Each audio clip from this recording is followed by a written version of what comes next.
The rain began before sunset, a slow, steady drizzle tapping against the cracked windshield of Liam, Carter's old truck as he drove down the empty highway.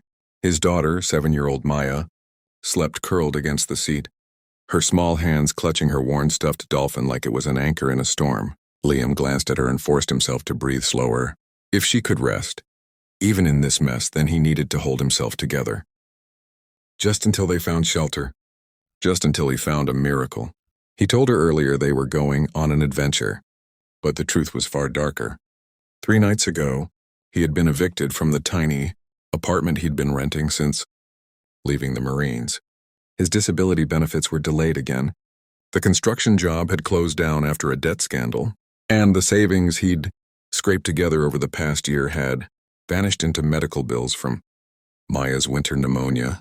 The last thing he owned outright was this truck, and even that felt like a heartbeat away from giving up. The storm intensified, blurring the road, forcing him to slow. He squinted ahead. Somewhere up this highway was a gas station parking lot where they could sleep for the night.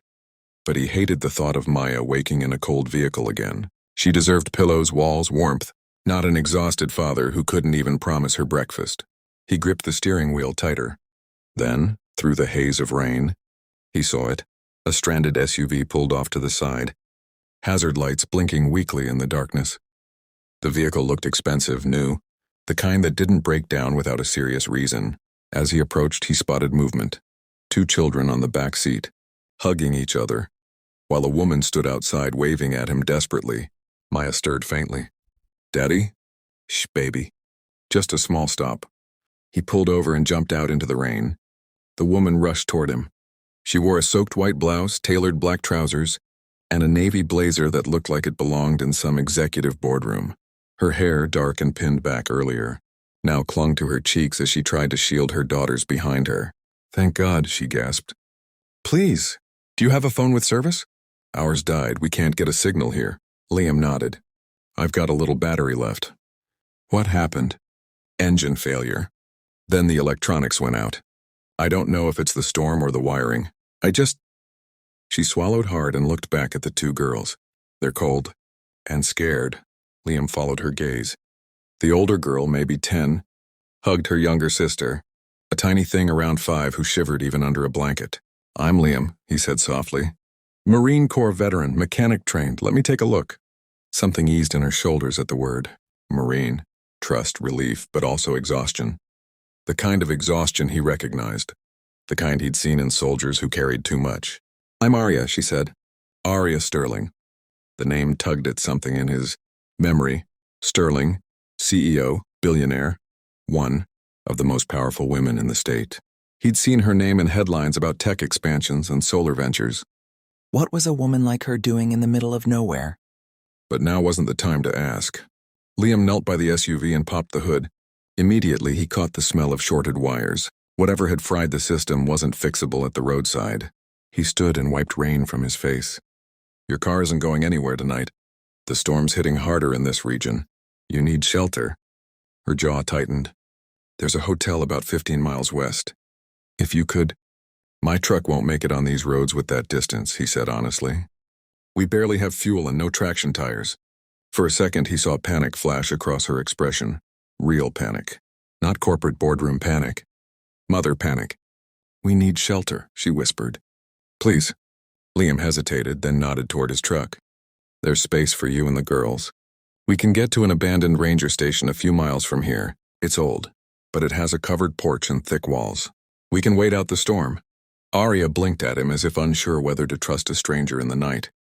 But when thunder cracked overhead and the younger daughter whimpered, she nodded. "Okay, yes, please, thank you."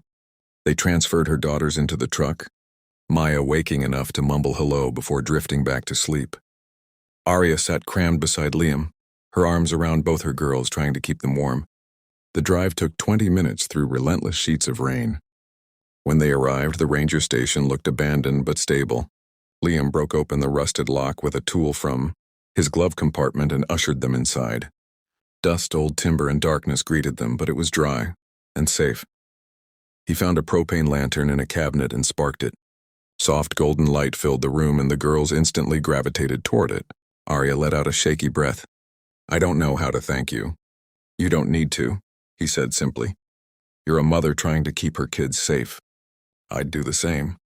Her eyes drifted to sleeping Maya. Your daughter. She trusts you a lot. I hope so. She's all I've got. Her mom died 5 years ago. Arya pressed a hand over her heart. I'm sorry. He nodded, used to saying it without emotion by now. The storm roared louder outside, shaking the windows. The girls huddled together. Liam reinforced the door with a wooden beam he dragged across the floor. The station wasn't insulated, but it was enough to keep the worst of the wind out. They settled on opposite sides of the room. Arya pulled her daughters into her lap while Liam laid his jacket under Maya to cushion her. For a long moment they sat in silence, broken only by the storm's fury. Then Arya spoke softly. You said you were a Marine. How long? 12 years, he replied. Got out after my back injury. Tried to start over, but you know how life goes. Are you working now?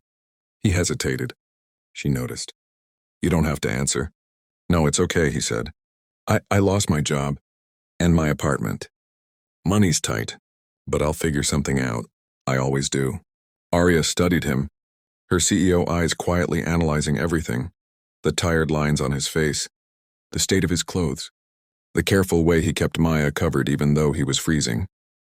You helped us, she whispered, when you had every reason to only think of your own daughter. Liam shrugged. The Marines teach you to protect people, especially kids, especially when they're scared. Her oldest daughter looked at him curiously. Were you really a soldier? I was, yeah. Did you ever save someone?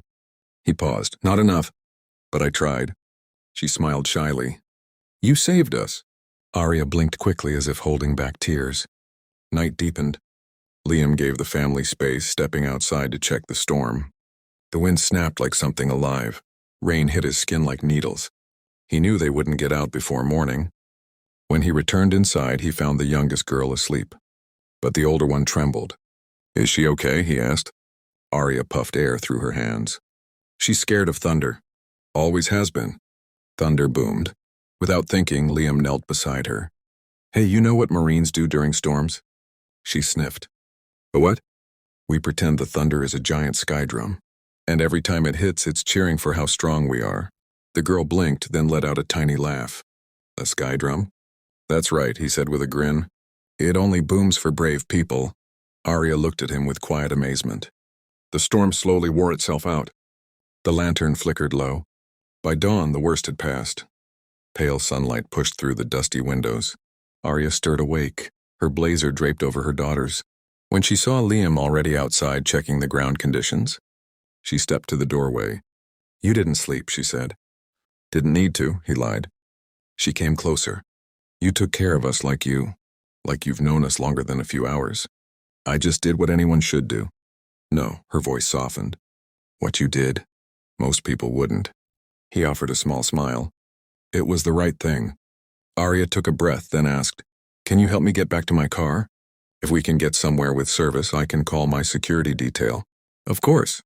With the storm settled, they all piled into the truck and returned to the SUV. Arya tried her phone again, still dead, still no signal.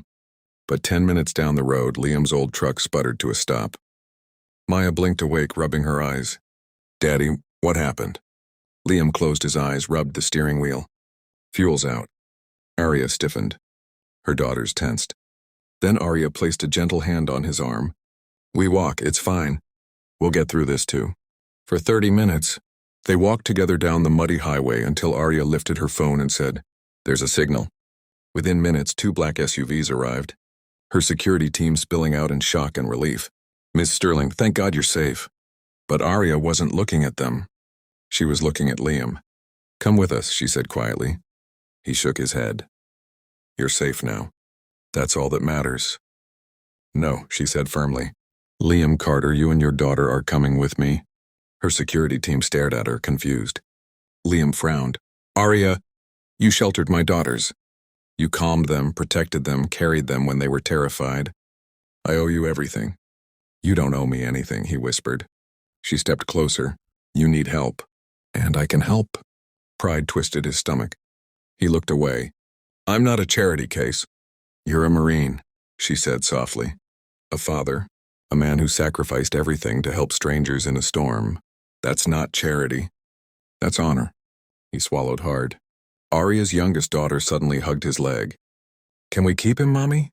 Arya laughed, the first genuine light sound he'd heard from her. We can't keep people, sweetheart. She turned back to him. But we can give them a home until they're back on their feet. Liam froze. Home? My estate has guest houses, she said. One is empty. Stay there, rest, let Maya be warm for once. Let me help you find work. You can choose whatever you want. Security team, automotive division, facilities maintenance, and anything. Liam's breath stuttered. Why would you do all that? Arya's voice softened. Because last night, when the world was dark and terrifying, you saved my daughters. And because no one else stopped for us, you did. He felt something inside him crack, something he'd held tightly for far too long. Okay, he whispered. Arya smiled with visible relief. Good, then let's go home. They helped load Maya into one of the SUVs. As the convoy pulled away, Maya leaned against her father, sleepily whispering, Daddy, are we safe now? For the first time in months, maybe years, Liam felt the answer before he spoke it. Yeah, baby, he murmured. We're safe. Arya glanced at him from the opposite seat, her eyes soft, lingering a little longer each time. Her daughters smiled at him, already trusting him, already comfortable. Maybe it was fate. Maybe it was the storm. Maybe it was just two broken families crossing paths at the exact moment they needed each other.